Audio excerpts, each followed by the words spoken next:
క్రోధ పరాయణులు. పరాయణుడు పరమైనటువంటి దాని అదే జీవితం అన్నట్టుగా ఉంటారు. ధర్మపరాయణులు, ఆత్మపరాయణులు, భక్తి పరాయణులు అన్నట్టు వాళ్ళకి అదే లక్ష్యంగా వాళ్ళు పెట్టుకుంటారు. తర్వాత ఆశలకి అంటూ ఉండదు. ఎన్ని కోరికలైనా ఇంకా ఇంకా ఇంకా కావాలని ముఖ్యంగా చెప్తారు. ఏమిటది? కామిని, కాంచనం, కీర్తి, కకార త్రయం. కకార త్రయం 3 కాలు. ఈ కకార త్రయానికి లోనవుతారు. అంతే కదా? సరే, ధనం ఒకటి, రెండోది భోగం, మూడోది కీర్తి. నా అంత బలవంతుడే ఈ లోకంలో ఎవడూ లేడు, నేనే ప్రపంచంలో అత్యధికమైనటువంటి బలవంతుడు నిరూపించుకోవడానికి వాడికి వీళ్ళు యుద్ధానికి పోతాడు. నాకంటే మించిన వాడు ఎవరు లేడు ఈ ప్రపంచంలో, సూర్యుడు వీరుడు. అందుకోసం యుద్ధానికి వెళ్తుంటారు. అంతే. సరే, ఇకపోతే అన్యాయమైన అర్థం సంచయం. ఇక వీళ్ళు కోరికలు తీర్చుకోవాలంటే, ఎవరైనా సరే అంతులేని కోరికలు తీర్చుకోవాలంటే ఏం చేయాలి? అప్పుడు మరి అన్యాయంగా ధనాన్ని, సొత్తును కూడబెట్టుకోవాలి. అన్యాయంగా అంటే ఏమిటి? అందరిది నాకే కావాలి కాబట్టి వాడిని ఇబ్బంది పెట్టైనా, చంపైనా, మోసం చేసైనా, ఎట్లా క్రూరంగా అంటే వాళ్ళ దగ్గర నుంచి కావాలి. ఇదంతా ఆసురీ గుణాలు. పైగా ఈ ధనం గురించిన ఆలోచనలు ఎట్లా ఉంటాయంటే, ఈ రోజు నాకు ఇంత వచ్చింది కాబట్టి అనుకున్నంత దొరికింది, సంపాదించాను, మళ్ళీ రేపు ఇంకా ఇంత సంపాదిస్తాను, ఇంకా తర్వాత ఇంకా ఇంకా ఇంకా ఇంకా ఇంకా ఇంకా ఇంకా ఇంకానే ఉంటుంది. స్వామి చెప్తుంది. ఏమిటి వాళ్ళ యొక్క లక్ష్యం అంటే, ఒకటి పొట్ట నింపుకోవడం, 2 పేట నింపుకోవడం. పేట అంటే ఇప్పుడు బ్యాంకులు అనుకోండి, ఇప్పుడు మన బ్యాంకు స్విస్ బ్యాంకులు ఎప్పటి నుంచో ఉన్నాయి కదా. ఇక్కడ డబ్బు అక్కడెక్కడో దాచుకుంటారు, మన బ్యాంకులో ఏది బయటపడుతుందని చెప్పేసి. ఇక అది ఇది కాకుండా నానా గోడల్లో దాచుకుంటారట, ఇంకెక్కడో దాచుకుంటారట. దాచుకోవచ్చు స్థానం అనేది బాత్రూమ్ లో కూడా దాచుకుంటారు. అవునా? సరే, ఒకవేళ ఇలాంటి వాడు ముసుగులుగా పీసేసి కొంతమంది ఉంటారు, వీళ్ళు అవసరం చేస్తున్నావు, మేము ప్రజాసేవ చేస్తున్నావు అనుకుంటూ ఏం చేస్తారు? సేవ కాదు, స్వాహ. ఇది స్వాహ చేయడానికే సేవ అనే పేరుతో ముందుకు వస్తారు. అలా ఎన్ని చూడట్లేదు. ఎక్కడ డబ్బుతో పని ఉన్నదో అక్కడే వాళ్ళు దాన్ని వేరే చూడతారు. ట్రాన్సాక్షన్ విత్ మనీ అక్కడైతే ఛాన్స్ దొరుకుతుంది కదా. ఇంకో సేవ చేయమంటే తీరు. ఎందుకని? ఇక్కడ కొంత మింగచ్చు, కొంత బయట ఏదో చేసినట్టు కనిపించచ్చు. ఇప్పుడు ఉన్నా ఎవరో ఎక్కడో ఎప్పుడో లేదు. ఎంత దానికి అంతే ఉంది. ఎంత సంపాదించడం మాత్రం వాడు లెక్క పెట్టుకోవడానికి తీరుకుంటాం. తీరుకోవడం అంతా ఏం చేసుకుంటారండి. అందుకే ఆశయావాదం దగ్గరబద్దయింది, 100 మంది ఆశ. దీనికోసం మేము చేసినటువంటి ఈ 2 దుష్టమైనటువంటి దానికి పనులకి ఎవరైనా పొరపాటున అడ్డు వచ్చినా లేకపోతే ఎదుర్కొన్నా వాడు ఏం చేస్తారు? శత్రువు. వాడు శత్రువే కాబట్టి ఏం చేస్తాడు? చెప్పాను కదా, హిట్ లిస్ట్. ఇవాడు వీడు చెప్పాను, తర్వాత అపరాధపై కనిష్యే, రేపు వాడిని చంపుతాను, నాకెవరు అడ్డం వస్తారో చూస్తాను. నాకెవరు అడ్డం? నేనంటే ఏమిటి అసలు? నేనంటే నేనే. కాబట్టి ఏమనుకుంటాడు? ఆడ్య, నేను ఎంత గొప్ప వంశంలో పుట్టాను, ఓన్యోస్ సదృశోమయ అదే అనుకుంటాడు. నాకు సమానులు ఎవడు ఈ ప్రపంచంలో లేరు, నేను ఈశ్వరుణ్ణి. ఇంకా ఎక్కువైపోతే, దాని స్థాయికి పోతే ఈశ్వరుడు నేనే అంటాడు. కొంతమంది అండి సాధకుల్లో కూడా మన బుద్ధి ఎలా పోతుందో ఏమో. మామూలు వాళ్ళే మేము ఋషులు అయిపోయాం అనుకోండి, ఋషులను పేరు పెట్టుకుంటుండ్లా, అక్కడ ఋషి అని తగ్గించుకుంటున్నారు. మామూలు వాళ్ళే మేము ఋషి ఋషి ఋషి, ఈ పిచ్చోళ్ళు ఋషి ఋషి అంటుంటారు. ఋషులు అంటే ఎవరంటో, ఎవరు ఋషులు? వాడి జీవితాలు ఏంటి ఆలోచించుకోవద్దా? అవునా? ఏదో పక్కన ఏదో మేము కనిపించేసాం ఏదో, ఇది కూడా రకమైన అవసరమే. ఎందుకు ఏమనుకుంటాడు, అడ్డు అంటే నేను చాలా గొప్ప అని తనకు తానే అనుకుంటాడు. ఇక్కడ చెప్పాడుగా ఆత్మ సంభావిత అంటే ఏంటి, తను తాను గొప్పగా అనుకుంటాడు, గొప్పగా భావించుకుంటాడు, గొప్పగా ప్రకటించుకుంటాడు. ఆత్మదైవ ఆత్మని సంభావిత. ఎవరు గొప్పవాడు అంటే సాధు పురుషుల చేత ఎవరైతే గొప్పవాడు అనిపించాడు వాడు గొప్ప. సాధువులు అంటే మంచివాడు, ఆచార్యులు కాదు, మంచివాడు, సద్వృత్తి కలిగినటువంటి వాడు. వారు కనుక ఎవరినైనా ప్రశంసిస్తే అప్పుడు వాడు గొప్పవాడు. అంతేగాని ఎవరో ఉన్నారని వాళ్ళకంటే చిన్న చిన్న వాడు పట్టుకుని వాడు అందరూ భజన చేస్తుంటారు. ఎందుకంటే డబ్బు ఉంటుంది కదా, ఎక్కడ డబ్బు ఉంటే అక్కడ భజన మామూలే జరుగుతుంటుంది. అందుకని ఏం చేస్తారు, వీళ్ళందరూ వాడు పొగుడుతుంటారు. ఆహా ఓహో ఇంద్రుడు చంద్రుడు అనుకుంటారు కదా. అలాంటి వాళ్ళు అంటుంటారు ఇప్పుడు ప్రపంచంలో. ఎవరు సామెత ఉందని తెలుగులో, గంతం కనుక బొంత అంటారు. అది 100% కరెక్ట్. కానీ ఇలాంటి వాళ్ళ చుట్టూ కూడా కొంతమంది అంటుంటారు. వీళ్ళు కూడా యజ్ఞాలు చేస్తారు. ఎలాంటి యజ్ఞాలు, నామయజ్ఞం అంటే నామవాసుల పేరుకి, అది కూడా గంభంగం, అవిధిపూర్వకం. దాంట్లో శాస్త్ర పద్ధతులు ఏమి ఉండవు. ఇవాళ ఎట్లా ఉందంటే సమాజం, ఎవరైతే ఈ కర్మకాండ పుణ్యకర్మం చేయిస్తారో వాళ్ళు వీళ్ళు చెప్పినట్టు వినాల్సిందే. అయ్యారు కానీ తొందరగా కానీ ఏంటంటే వాళ్ళు చెప్పినట్టు వీళ్ళు ఫ్రెండ్స్ ఉన్నారు.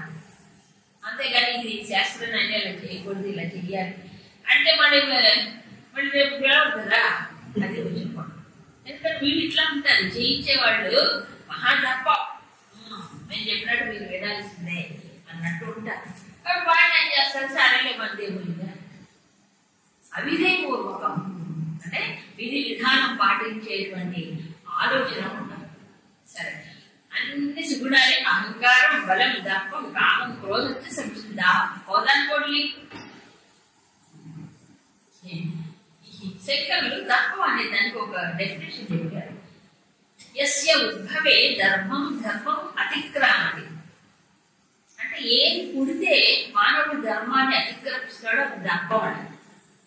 గుణం అంతఃకరణాశ్రయ దోష విశేష.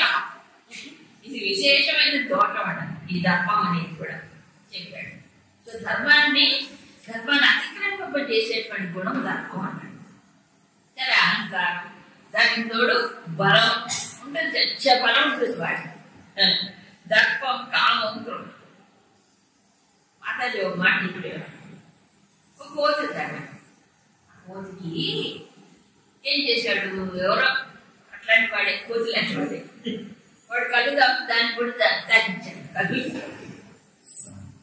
అసలే కోతి కళ్ళు, ఆ కళ్ళు దాకిన కోతికి ఏమైందంటే తేలి పుట్టిందంట.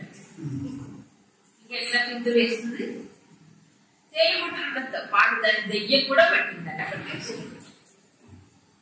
అన్ని కలిసి ఎట్లా ఉంటుంది అది పరిస్థితి. ఇట్లాంటి వాళ్ళు ఏం చేస్తారు చూడండి, 18వ శ్లోకంలో చెప్పాడు. అహంకారం బలం దర్పం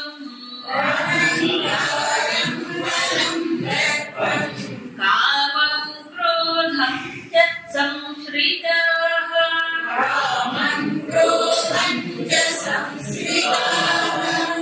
మామాత్మ పరదేహేషు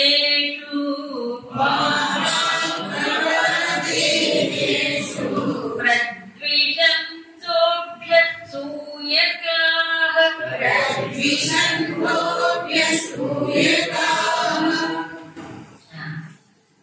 అహంకారం, బలం, దర్పం, కామం, క్రోధం, వీటన్నిటికీ బాగా వశమైపోతాడు.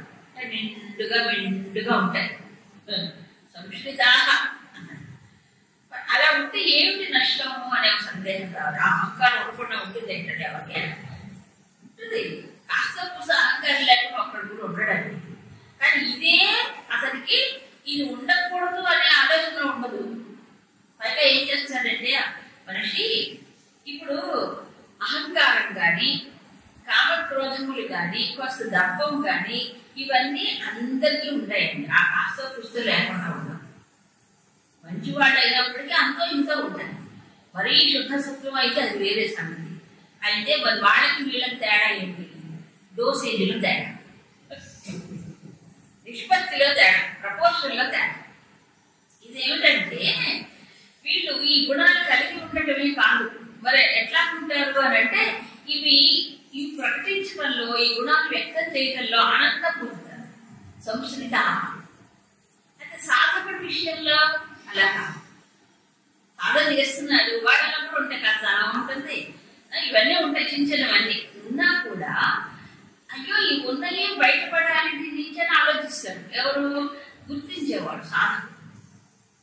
అవునా? వీళ్ళేంటి అది పెంచుకోవడానికి నిలుపుకోవడానికి ప్రయత్నం చేస్తారు, అది తేడా. ఇంకా పెట్టుకుంటారు అది. సరే, ఈ ప్రకారంగా ఉంటే ఏమిటి? కొంతమంది అడుగుతారు, ఏమిటి?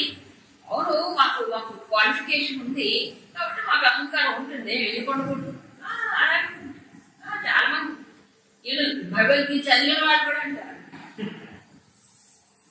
అవునండి మాకు డాక్టర్స్ ఉన్నాయి, ఉంటే అహంకారం ఏమిటంటే ఉండాలి. రకరకాలుగా ఉంటారు, రకరకాలు. సరే, దర్పం కాబట్టి ఏం చేస్తారు? దర్పం చూపిస్తారు అన్నమాట. వాళ్ళు నడుస్తుంటే చూడండి నడకలోను ఆ చూపులను అందరినీ చూసేటప్పుడు కూడా విచిత్రంగా ఉంటాయి అవన్నీ. సరే, ఇప్పుడు దీనివల్ల ఏమిటి ప్రయోజనం అంటే ఒకటే మాట, వాడేమో తన జీవితంలో ఇవన్నీ కలిసి ఒకదానికొకటి తోడైనప్పుడు పైగా ఇవన్నీ ఇవి ఉండటమే జీవితంలో పరమార్థం అనుకుంటారు. విచిత్రంగా ఇవి ఉండాలి, వీటితో జీవించాలి, ఏముంది లేకపోతే పసలేని జీవితం ఏముందండి అనుకుంటారు. అంటే అసలు దేంట్లో ఉందో తెలియదు కాబట్టి అనుకుంటారు.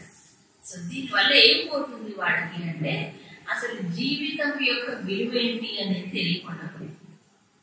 అసలు మానవుడు ఎలా జీవించాలి, ఆ మానవత్వ స్థాయిలో నుంచి కింద పడతాడు. మానవుడిగా నిలవడు, మరి ఏమవుతున్నాడు? ఓ దానవుడో లేదా పశువుగానే అయిపోతాడు. పశుతుల్యుడు, పశువు కాడు, పశుతుల్యుడు, పశువుతో సమానం. అందుకన్నారు కదా, ఏమన్నాడు? జ్ఞాన విహీన పశువి సమాన.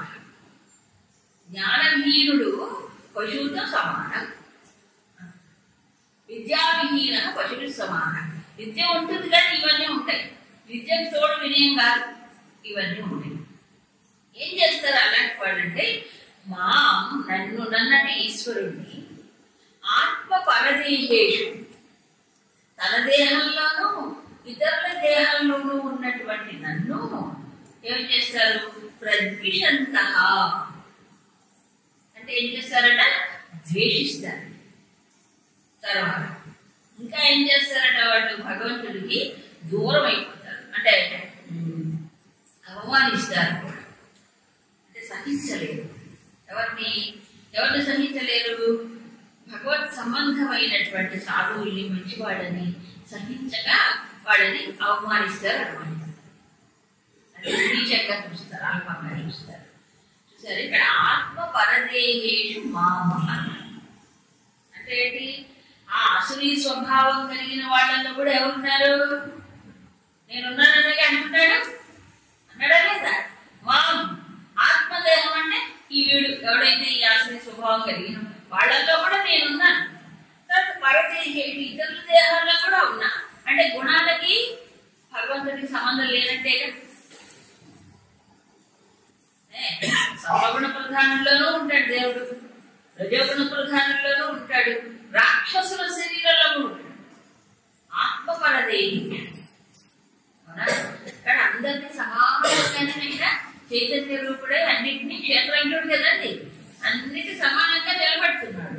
వీడి జీవితాన్ని వీడు పాటు చేసుకుంటున్నాడు అంతే.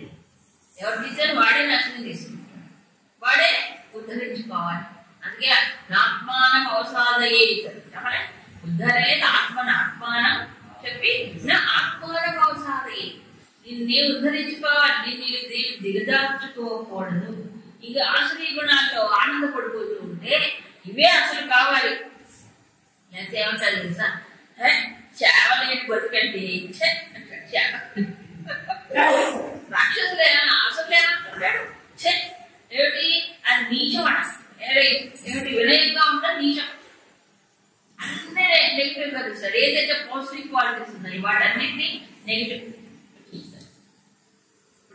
రావణుడు రాజ్యాన్ని త్యజించి వచ్చాడు. నేను తండ్రికి సత్యభాగ పరిపాలన కూడా చేశాను. దాన్ని రావణాసుడు ఎలా చిత్రీకరిస్తాడు తెలుసా అండి? ఇదిగో సీతమ్మతోనే అంటాడు, వాళ్ళ నాన్న అడవుల్లోకి దేశ బహిష్కరణ చేశాడానికి అడవులు పట్టుకుని తిరుగుతున్నాడు. ఆయనట దేశ బహిష్కరణ చేయబడ్డాడు. అందుకని దిక్కు ముక్కు లేకుండా అడవులు పట్టుకుని తిరుగుతున్నాడు వికారలాగా. ఆ వికారం పట్టుకుని ఏం చేస్తావు నువ్వు వేసుకు పడతావు అంటాడు. ఎవరితో అంటే పర్వాలేదు, ఎవరితో? సీతమ్మ. నీకేమి లాభం, ఏం ప్రయోజనం అతని వల్ల? అల్పాయుష్కుడు, ఆయుధాన్ని తీరిపోయింది, ఎందుకు? అలా భగవంతుడు నిరాకరిస్తాడు. తర్వాత ఎవరు తన దేహంలో ఉండేవాడు కూడా అసలు దేహంలో దేవుడు ఉన్నాడని గుర్తుంటుందండి. అలాంటి కష్టం, అది గుర్తుండడానికి కష్టం. భక్తులకు కూడా గుర్తుండు, దేవుడు ఎక్కడ ఉన్నాడు అనుకుంటాడు. అయ్యో వైకుంఠంలోనో కైలాసంలోనో లేదా ఏ గుళ్ళోనో గోపురాల్లోనో ఏ పూజారిలో అక్కడనే ఉంటాడు దేవుడు, ఇంకెక్కడ లేడు. ఈ గుర్తు రావడం చాలా ఎంతో సాధన చేస్తే కానీ గుర్తురాదు. కాబట్టి ఈ క్వాలిటీస్ చెప్తున్నా ఇండైరెక్ట్ గా చెప్పాడు. ఏమిటి? అలాంటి వాళ్ళని కూడా ఉన్నాడు. పరదేయం చేయటం అంటే అన్ని ఇతర దేహాల్లో కూడా ఉన్నాడు. అయితే వీళ్ళు ఏం చేస్తారు?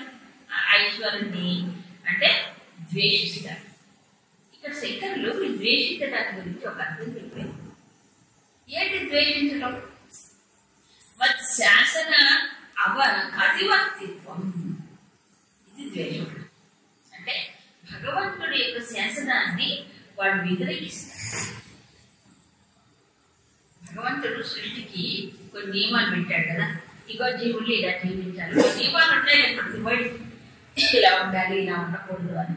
ఆ శాసనం ఏదైతే ఉందో దాన్ని తిరస్కరిస్తాం. 3వ అధ్యాయంలో చెప్పాడు ఈ విషయాన్ని. ఏవం ప్రవర్తితం చక్రం నానువర్తయతి అఘాయురింద్రియ రామ మోహం పార్థ జీవతి. చెప్పలే? అఘాయుడు ఇంద్రియారామ, వాడు కూడా రాముడే. ఏ రాముడు? ఇంద్రియారాముడు. విషయాల్లో వెళ్ళిపోతుంది మాటిమాటికి. ఈ సుఖాలే కావాలి, ఈ ధనమే కావాలి, ఇదే కావాలి. అవునా? కాబట్టి ఏమవుతున్నాడు? మోహం, వాడి యొక్క జీవితం అంతా వ్యర్థమైపోతుంది. జీవితంలో అవకాశాలన్నీ కోల్పోతున్నాడు, ఎదిగే అవకాశాలన్నీ. ఎందుకని? ఏవం ప్రవర్తితం చక్రం నా అనువర్తయే, అది ఇక్కడ కలుస్తుంది అనమాట. ఈ సృష్టి అనేది ఒక చక్కని సిస్టమేటిక్ గా నడుస్తోంది. అవునా? ఒక ధర్మం ప్రకారం దాన్ని అనుసరించకుండా ధర్మాన్ని వ్యతిరేకించినటువంటి వాడు భగవంతుడు శాసనం పెట్టాడు కదా ఈ సృష్టిలో. ఆ శాసనాన్ని వ్యతిరేకించి అధర్మంగా లెక్క చేయకుండా ప్రవర్తిస్తే ఏమవుతున్నాడు? అనువర్తించాడు. దాన్ని ఏం చేస్తాడు? తిరస్కరిస్తాడు, అతిక్రమిస్తాడు. భగవంతుడు ఏం చేస్తున్నాడు? అలాంటి వాడు ఏమవుతున్నాడు? జీవితంలో నష్టపోతున్నాడు, వ్యర్థం అయిపోతున్నాడు జీవితం. అందుకు భగవంతుడు ఈ సృష్టిలో ఒక శాసనం పెట్టాడు. అది అర్థం చేసుకోవాలి, దానికి అనుకూలంగా పెట్టాలి. ఎవరైతే దీన్ని అనుకూలంగా పెడతారో భక్తులు, ధర్మపరులు ఉంటారు కదా, సన్మార్గ స్థానం అంటే చక్కని మార్గంలో నడిచేటువంటి భక్తులు కానీ మరి సత్పురుషులు కానీ వాళ్ళని ఏం చేస్తారు? వాళ్ళని సహించలేదు, వాళ్ళని నీచంగా చూస్తారు, వాళ్ళని బాధిస్తారు, వాళ్ళని కష్టపడతారు. సో భగవంతుడిని తిరస్కరిస్తారు, భగవత్ శాసనాన్ని ఉల్లంఘిస్తారు, దాన్ని ఆచరించే వాళ్ళని కష్టపడతారు. భగవద్ భక్తుల్ని చూస్తున్నాగా అనాదిగా వాళ్ళ పనే అది. ఎవరైతే భక్తిగా ఉంటారో, వాళ్ళు తపస్సు చేసుకుంటారో, అదే పనిగా వాళ్ళని చంపేసేవాడు కదా అసురుడు. భక్తుల్ని ఎంత ఇబ్బంది పెట్టేవాడు, కావాలని అనాదిగా ఉన్నది, అనాదిగా ఉన్నది. ఎవరైతే భక్తి పరుడు వాడికే ఇట్లాంటి వాళ్ళ కష్టాలు ఉంటాయి. కాబట్టి అసురులు అంటే కేవలం రావణాసురుడు ఏదో అట్లాంటి వాడే కాదు, మానవుల్లో కూడా అసురు లక్షణాలు నోడుకుంటున్నారు. కాబట్టి వాళ్ళకి ఇదే పని. మంచి పాత్రల్లో ఉన్నారు భగవంత్ భక్తులు, వెక్కాలు హేళన, ఎన్నెన్నో నానా రకాలు, అట్లా డిగ్రీలో తేడా ఉంటుంది అంతే. సో ఈ ప్రకారంగా వాడికి ఒక నల్లటి తేర దట్టా చాలా కప్పి వేసినట్లుగా ఉంటుంది వాళ్ళ దృష్టి. విపరీతమైన అహం పెరిగినప్పుడు అస్సలు భగవంతుడే గుర్తురాడు. భగవంతుడి శాసనం అంటే పెట్టక ఎవడేం చేస్తాడు? పెద్ద ఎవరు పెద్దేమని ఎదుగుతారు, నాకేమవుతుంది తెలియదు కదా. అజ్ఞానంలో తెలియకుండా అది వచ్చి మీద పడేదాకా తెలియదు. చక్రం వచ్చి తనకి నరికేదాకా తీసుకోవాలి. తెలిసిందా? లేదు, అప్పటిదాకా తిడుతూనే ఉంటాడు కృష్ణుడు. ఎప్పుడు 100 తిట్లు తిట్టాడు. అష్టోత్తర శతనామం చదివి పెట్టుకోండి. అన్ని తిట్లు తిట్టాడు. ఈ తలకాయ ఎగిరిపోయేదాకా తిడుతున్నాడు. అంటే వాడు జీవితాంతం అంతే. వాడి జీవితం దాంతో అర్థం అవ్వాల్సి ఉంటే తప్ప వాడికి అది దిగుకుంటదు. అప్పుడు ఏమవుతారు వాళ్ళు చెప్తున్నారు. అందరినీ ఎలా దిగిచేసుకుంటారు.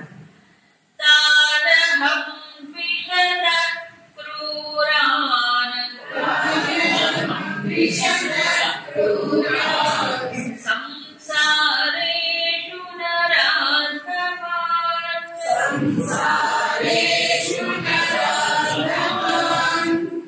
క్షిపాం యజస్రవ శుభం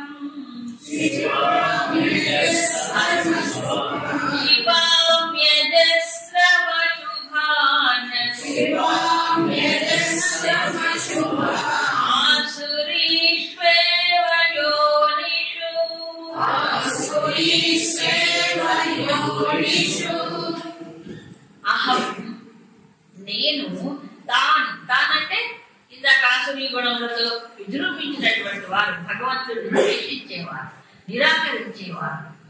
ద్విషత అంటే ద్వేషించేవారు. అంతేకాదు సాధువులను కూడా ద్వేషిస్తారు, భగవంతుడినే కాకపోతే. ఇంకా సన్మార్గ ప్రతిపక్ష భూతాన్, ఎవరైనా మంచి మార్గాలు వెళ్తే వాడు వ్యతిరేకం. అలాంటి క్రూరాన్, అలా క్రూరంగా అన్నటువంటి వాడు. నరాధమాన్, నరులలో అధమాది అనుభవం అని చెప్పాడు. సరే, ఇక్కడ అసురులు అంటూ నరాధమాన్ అంటున్నాడు. అంటే ఎవరు ఇక్కడ? ఎక్కడో ఉన్న అసురులు కాదు, నరులలో అధములైన వాడు, అసురీ గుణాలతో ఉన్నవాడు నరాధములైన వాడు. ఎందుకు ముందే ద్రౌపూత సర్గంలోకి చెప్పలే? అంటే మనుష్య సృష్టిలో 2 రకాల వాళ్ళు ఉన్నారు. ఏ 2 రకాలు? ఒకడు దైవీ, ఒకడు ఆసురీ అని చెప్పాడు. సో ఆ ప్రకారంగా నరాధమాన్, తర్వాత క్రూరాన్, క్రూరులైన వారు, వాళ్ళని అజస్రం ఆసురీషు యోనిషు ఏవ క్షిపామి. అంటే ఎప్పుడు అజస్రం అంటే నిరంతరం కాని వాళ్ళని ఆసురీ యోనులు, ఆసురీ జన్మల్లోకే క్షిపామి అంటే తోసేస్తాడు. ఎప్పుడు వాడు ఆసురీ యోనుల్లోనే పుడుతుంటాడు. ఎప్పుడూ ఎందుకు వాడు దాంట్లోంచి బయటపడ్డగా భగవంతుడిని నిరాకరిస్తాడు, భగవంతుడు అనుసరించే భక్తుల్ని ద్వేషిస్తాడు, సాధు పురుషుల్ని మరి హింసిస్తాడు. నరాధమాన్ ఇక్కడ చాలా స్పష్టంగా చెప్పాడు. అసురులు అంటే వేరే జన్మ కాదు, మానవుడిలోనే అసురులైన ఆసురీ గుణములతో ఉన్నటువంటి వాడు ఏమైపోతారు? పాపములుగా అశుభాన్ ఆసురీషు యోనిషు. ఆసురీ జన్మలు ఎలా ఉంటాయంటే అశుభమైన జన్మ. అంటే కుక్కలుగా, ఇంకా పాములుగా, లేకపోతే పురులుగా, సింహాలుగా, ఆ క్రూరమైన జంతువులకు వెళ్ళిపోతారు. నీచంగా క్రూరమైన జంతువు యోగులుగా వెళ్ళిపోతారు. ఎందుకంటే ఆలోచనలు పెట్టి రాను ఏమైపోతాడు? అలా ఆలోచన బట్టి ఏ టెండెన్సీస్ లోపల ఉంటాయో, ఏమిటంటారు, గుణాలు ఉంటాయి, చూపిస్తాయో, ఆ గుణాలకు అనుగుణమైన దేహమే వస్తుంది. అందుకు మనిషిగా పుట్టిన నమ్మకం లేదు, కోరుకొని తిరిగిపోవచ్చు కూడా. అంటే శంకర్లు ఇక్కడ ఆసురీ యోనిషి అన్నప్పుడు వ్యాఘ్ర సింహాది యోనిషి అని కూడా చెప్పారు. అవునండి, అతి క్రూరమైన వాడు అనుకోండి, నరరూప రాక్షసులు అంటారే, అలాంటి గుణాలు ఉన్నవాడు మనిషిగా ఈ దేహంలో మానవ దేహం వాడికి సరిపోదు. ఆ వాసనలు బాగా ఇవ్వాలంటే మళ్ళీ పులిగానో సింహంగానో పుట్టి ఆ క్రూరమైన పనులు చేసి. ఒకటండి, పులులు సింహాలు కూడా వాటికి ఆకలి వేస్తేనే వేటాడు, లేకపోతే వేటాడు. అనవసరంగా ఏ జంతువుని చంపవు. ఆకలి వేసినప్పుడు వేటాడితే చంపదు. మానవుడా అబ్బా ఇంకా అకారణంగా నిష్కారణంగా, ఎందుకంటే ఆ అహంకారం అట్లా ఉంటుంది అనమాట. మనం అందుకని ఎవరు అడ్డం మాట్లాడుతుంది, ఏ కారణం లేకుండా అంటే నా మాటకు అడ్డం వస్తావా, అది ఎదిరిస్తావా చెప్పేస్తాడు అంతే. ఈ రకంగా ఈ పనుల వల్ల గుణాలు ఇంకా పెరుగుతాయి, ఇంకా ఇంకా అసలు గుణాలు పెరుగుతాయి. అసలు గుణాలు పెరిగినా కొద్ది ఏమవుతున్నాడు వాడు ఇంకా అధపాతాడానికి వెళ్ళిపోతాడు. అందుకే పైగా ఆసురీషు యోనిషు ఏవా, ఎప్పుడు అజస్రం. అజస్రం అంటే ఇక ఎప్పుడు వాడికి ఆసురీ యోనులే వాడు. సరే, ఎందుకని క్రూరమైన ప్రమాదం. మంచి చేసిన వాడికి మంచి లేదు, చెడు చేసిన వాడికి లేదు. దేవుడే తిరస్కరిస్తే వాడు మంచి ఎక్కడ ఉంటుందండి? వాడు భగవంతుడే తిరస్కరిస్తున్నాడు కదా. ఏ భగవంతుడు సర్వలోకాన్ని శాసించి నియంత్రిస్తాడో ఆ భగవంతుడిని వ్యతిరేకించే వాడికి ఏముంటుంది చెప్పండి? అందుకు భగవంతుడు ఏమంటున్నాడు, అలాంటి క్రూరుల్ని దుష్టుల్ని నేను మాటి మాటికి ఆసురీ యోనులను తోసి పారేస్తాను. ఎందుకంటే ఈ మానవ దేహం వాడికి సరిపోదు. వాడికి పావు బుద్ధులు ఉన్నాయనుకోండి, అప్పుడు ఏం చేయాలి? పావు లాగానే పుట్టారు. క్రూరమైనటువంటి బుద్ధులు ఉంటే క్రూర జంతువులుగానే పుట్టారు, ఇంకో రకంగా పుట్టడానికి లేదు. ఒక ఋషట, ఋషులు అంటే ఎప్పుడు దయా బుద్ధి ఇవన్నీ ఉంటాయి. ఒక అడవిలో కూర్చొని తపస్సు చేసుకుంటాడు. గొప్ప ఋషి అయితే ఒక ఎలుక వచ్చింది. ఆ పిల్లి జరుగుతుంటే వెలుగుతుంది అనుకుంటూ వచ్చిందండి. వస్తే అయ్యో పాపం ఆయన జాలి కలిగిందండి. సరే భూషికో భవాని అంట, భూషిక కాదు మర్జాలం భవాని అంటే మార్జాలం అయిపో అన్నాడు. అంటే అప్పుడు మార్జాలం అయిపోయింది. ఈ పిల్లిని ఆ పెళ్లి అయిపోయింది. మళ్ళీ ఇంకో రోజు కొద్ది రోజులు అయిన తర్వాత ఒక కుక్క దొరుకుంటూ వచ్చిందండి. ఈ పిల్లి దొరుకుంటూ వస్తే అప్పుడు కుక్క అంటే భయం పిల్లికి. మళ్ళీ ఋషి దగ్గరకు వచ్చి అప్పుడు శునకో భవాని అంట. అప్పుడు శునకం అయిపోయింది. అప్పుడు ఆ కుక్కని జరిగి పెట్టిందండి. మళ్ళీ ఇంకో రోజు అదే అడవిలో అక్కడే జరుగుతుంది అసలు. ఇంకొద్ది రోజుల్లో ఎప్పుడుకో మళ్ళీ కొద్ది రోజుల తర్వాత ఒక పులి జరుగుతుంది. పులి వాడు వేటాడుతుంది కదా జంతువుల్ని. జరుగుతుంటే మళ్ళీ వండుకుంటూ వచ్చింది ఆ కుక్క. అప్పుడు వ్యాఘ్రో భవ అంటాడు. వ్యాఘ్రం అయిపోయింది. ఏ వ్యాఘ్రం అయిపోయింది బయటలేదు కదా. ఇక అడవుల్లో సింహాలకి పుల్లకి ఇక భయం ఉండదు కదా. అప్పుడు ఆ వ్యాఘ్రం అనుకుందట, అబ్బో ఈయనకి ఇన్ని విద్యలు ఉన్నాయే, ఒకవేళ ఇంకో జంతువుని ఏమైనా నాలాగా మార్చేసాడు అనుకో, అప్పుడు నాకు ఎదురు ఇది వస్తుంది కదా, ఇది చాలా డేంజరు అని చెప్పి దీన్నే మింగుదాం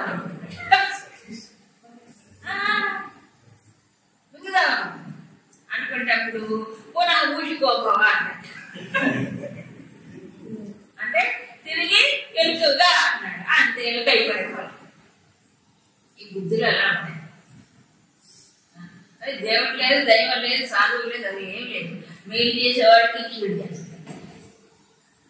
చెప్పాడా భద్రగారు గారు ఒక మాట చెప్తారు. ప్రపంచంలో ఇప్పుడు అపకారికి ఉపకారం చేయటం అది మానవత్వం.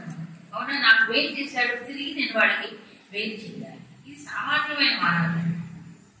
అపకారికి ఉపకారం చేస్తే మానవుడి కంటే విశేషమైనటువంటి స్థితిలో ఉంటాడు. ఉపకారం చేసిన వాడికి ఉపకారం చేయడం మామూలు మాటలు కాదు. అవునా కాదు? ఏ ఉపకారము వాడు నాకు చెయ్యకపోయినా నేను ఉపకారం చేయను. ఇది మూడో కేటగిరీ. అంటే నాకు వాడు అపకారం చేయలేదు, వాడు ఉపకారం కూడా చేయాలి అంటే ఏమి చెయ్యలేదు వాడు, అంటే అతని వల్ల నాకేం ప్రయోజనం లేదు, అయినప్పటికీ వాడికి మేలు చేయలేదు. ఇది సాధు లక్షణం. అవునా కదా? మన వల్ల ఏమి నాకు లేకపోయినా ఇది మంచివాడు లక్షణం. అపకారి ఉపకారం ఇంకా ఇప్పుడు చూడండి, కొంతమంది ఉంటారు ఉపకారికి అపకారం చేస్తారు. వాళ్ళు ఏమన్నారా, ఏ కారణం లేకుండా బాధ పెట్టేవాడు రాక్షసుడు. భర్తహరి గారు వాళ్ళకి ఏమన్నారో నాకు పదం దొరకలేదు అసలు. వాళ్ళు ఏమనాలో నాకు పదం దొరకట్లేదు అని అనేవాడు. అందుకు ఈ నరాధమాలు కాదు, రాక్షసులు అంటే కూడా వీల్లేదంట. రాక్షసులు కూడా వాళ్ళు వీళ్ళు ఉపకారం రాక్షసులు అయితే తమ ఉపకారం చేసిన వాళ్ళకి మేం చేస్తారండి. రాక్షసులు కూడా వీళ్ళు ఇంకా ఘోరమైనటువంటి వాళ్ళు, ఏ కారణం లేకుండా అందరికీ చేస్తుంటారు. అది అందరూ సమానం, సర్వసమానం. ఆయన దృష్టిలో ఉంటాడు ఏమిటంటే కాబట్టి ఎక్కడికి వెళ్తారు మళ్ళీ ఆసురీయులే వాటి వాటికి వెళ్తుంటాడు. ఎంతకాలం ఏంటి అజస్రం ఆ విషయాన్ని ప్రస్తావిస్తున్నాడు చూడండి.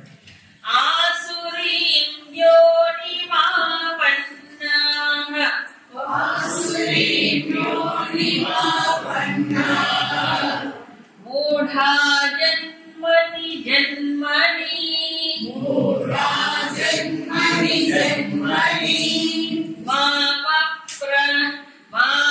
మామప్రాప్యైవ కౌంతేయ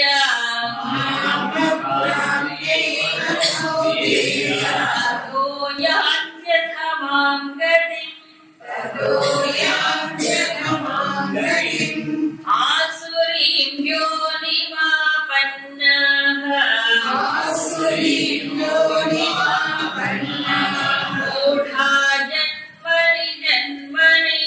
మూఢా జన్మని జన్మని మామప్రాప్యైవ కౌంతేయ